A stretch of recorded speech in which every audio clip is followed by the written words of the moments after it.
अच्छा, आपने बढ़न कोतवाली में आवेदन दिया, क्या कुछ है मामला? हमें गिरिजा प्रसाद एवं उनके भाई लोग जमीन दिखाए और जमीन के एवज में धीरे धीरे करके करीब 3,85,000 रुपया खर्चा के नाम पर लिए। आज ये जरूरी है, आज ये जरूरी है, आज जरूरी लिए और बोले कि जमीन क्लियर हो जा रही है तो मैं लिखाऊंगा। कुछ खर्च के लिए भी लिए पैसा कि देना है अधिकारी को काम कराने के लिए।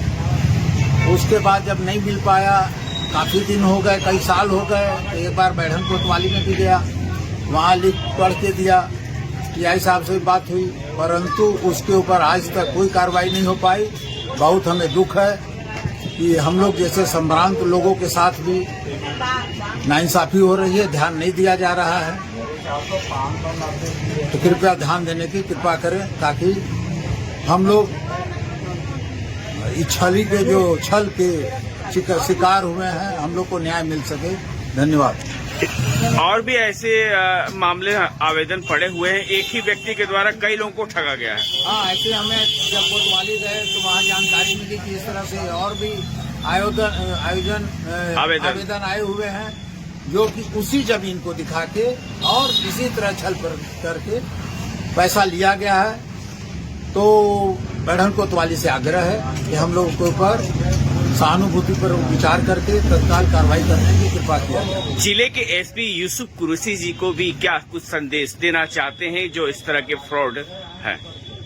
उनके रहते बहुत से घोटाले या गलत काम करने वाले पकड़े गए हैं। आग्रह है आप अगर आगे आएंगे तो हो सकता है हमें न्याय मिलने में जल्दी होगी। आपका नाम क्या है? अमरदीप भारुका, अपनी दुकान है भारुका पेंट। कहाँ रहते हैं? तालाब रोड, बढ़न। जो पैसा आपने दिया कुछ लिखित में है आपके पास?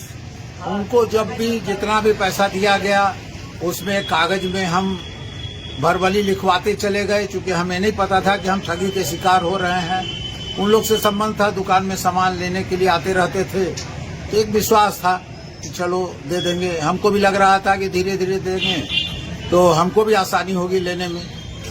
कितने लोग उस परिवार से जुड़े हैं जो आपसे ठगी वो की है? भाई 6-7 भाई हैं और सभी आते थे अलग अलग कारण से, किंतु परंतु करके ले जाते थे 2,000, 5,000, 7,000, 10,000 करके। और हम लोग सोचते थे कि हम लोग सीधे आदमी हैं, हम लोग सोचते थे कि कोई दिक्कत नहीं, दे रहे हैं तो थोड़ा मिल जाएगा, कोई दिक्कत है आज न कल मिल जाएगा, कल मिल जाएगा। मतलब आज भी आपको विश्वास नहीं हो पाया कि आज तक हमने आवेदन दिया, अभी तक कोई कार्रवाई नहीं की गई? कोई कार्रवाई नहीं किया सर, बहुत बड़ा दुख की बात है। कितनी बार आप थाने गए हैं? 10 बार गए हैं, टीआई साहब से भी भेंट हुई है। कितनी बार थाने गए हैं और कितनी बार आपको बुलाया गया है?